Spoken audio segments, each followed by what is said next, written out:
This animation will explain the basic principle of AR-15 style rifles, such as the M16.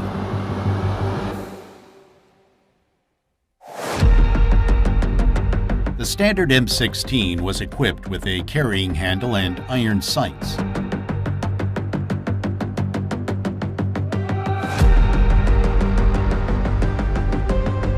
The rear and the front sight could be adjusted with a cartridge to zero the rifle. A low-light level sight system for the M16 was also available. It featured a rear sight with a larger aperture of 7mm and a front sight with radioactive tritium for visible light at night. Newer versions have been equipped with a low-light level system and an elevation knob for better targeting.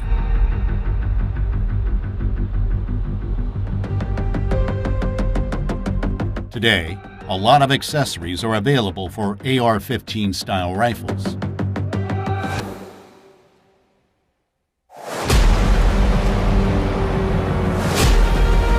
Fluted barrels save weight and dissipate heat easily.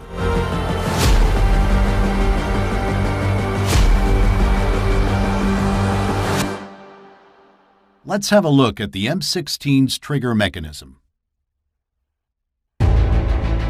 Initially, the M16 assault rifle could fire in semi-automatic and fully automatic mode. When in safe mode, the trigger cannot be pulled because of the selector's shape. When the selector is moved to semi-automatic mode, the recess in the bottom of the selector allows the trigger to move when it is pulled. As soon as the trigger is pulled, it releases the hammer. When the bolt carrier pushes down the hammer, the disconnector locks it in place.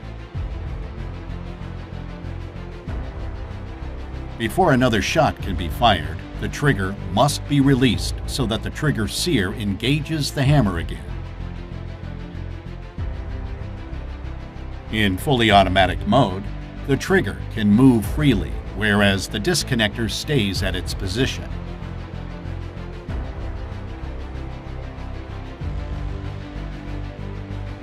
The selector has a recess for the auto sear.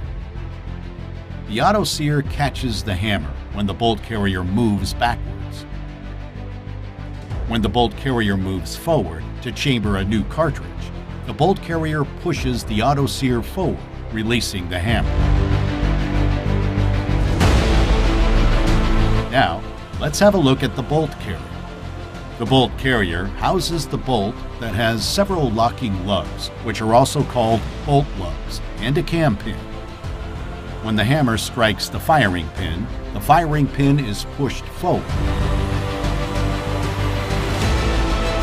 The firing pin hits the bottom of the cartridge, which consists of the case, the propellant, the bullet, and the primer.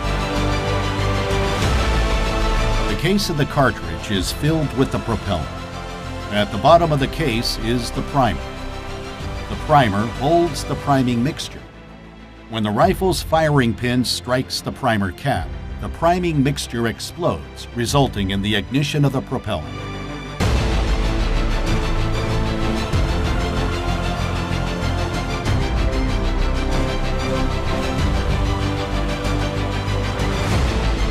The propellant is available in different shapes and mixtures. It is usually smokeless powder that reaches temperatures above 2,000 degrees Celsius. The pressure in the case pushes the bullet out of the case through the barrel to the target with a velocity of around 1 kilometer per second. The gas block and the gas tube connect the barrel with the bolt carrier.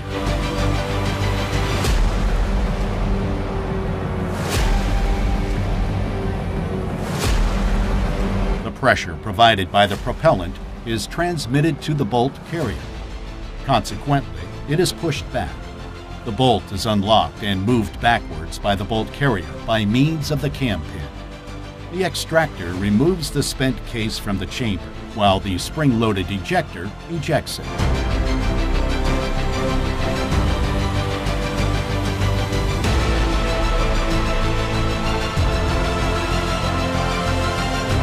The buffer spring is compressed and ready to release the stored energy. Consequently, it will push the bolt carrier back to its initial position. The bolt chambers a new cartridge.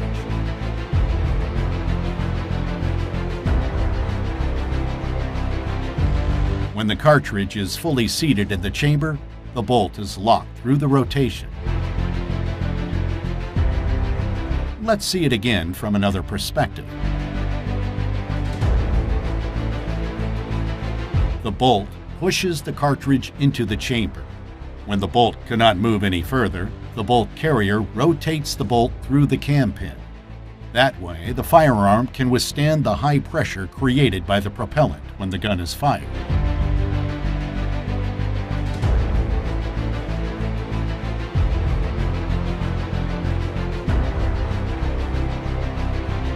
Let's see again the locking mechanism.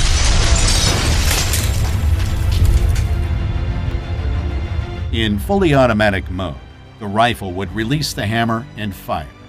Because many soldiers would fire in fully automatic mode and waste ammunition, the burst mode was introduced.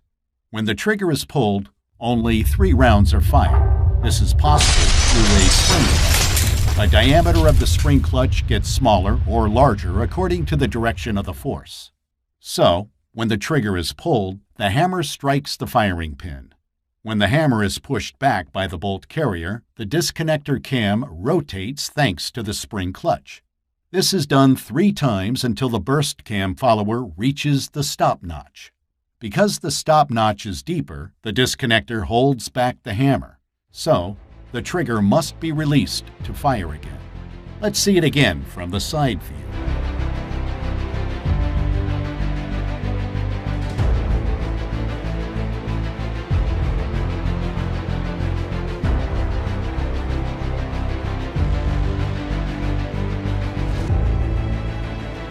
The civilian AR-15 can only fire in semi-automatic mode.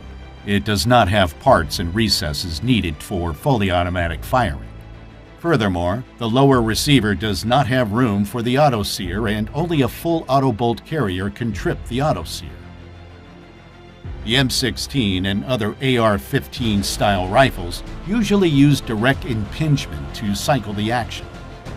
So, when the bolt carrier moves backwards, residue can enter the upper receiver and other parts.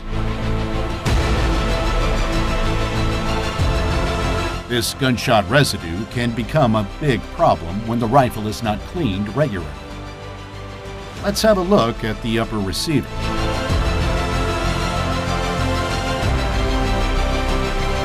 When the rifle is not cleaned regularly, deposits can be found on the walls of the firearm's upper receiver over time.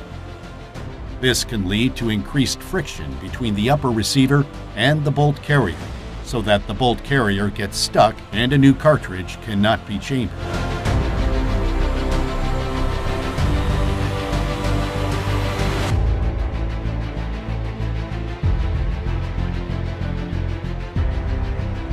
Here, the forward assist can help. Pushing the forward assist plunger will move the bolt carrier forward, thanks to the notches. This can be done until the bolt is locked and the rifle is ready to fire. Flash hiders are common on military rifles. Flash suppressors hide the flash so that the soldier is not blinded in low-light shooting conditions. They do this by dispersing the burning gases so that they cool much faster. When the magazine is empty, the spring-loaded magazine follower, which pushes the cartridges to the top of the magazine, pushes up the bolt catch. By this, the bolt catch locks the bolt. The operator can change the magazine by pressing the magazine catch.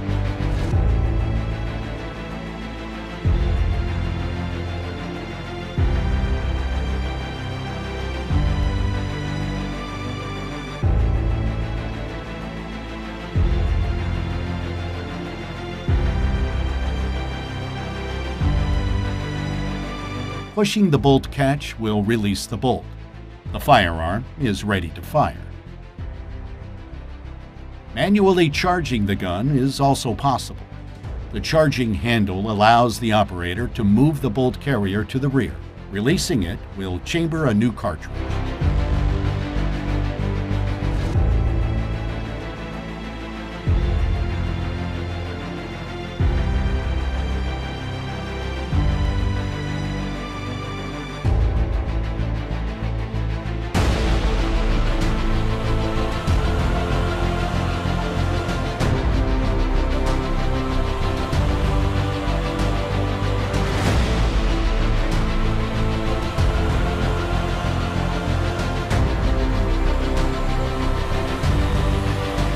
Subscribe now and never miss a new animation.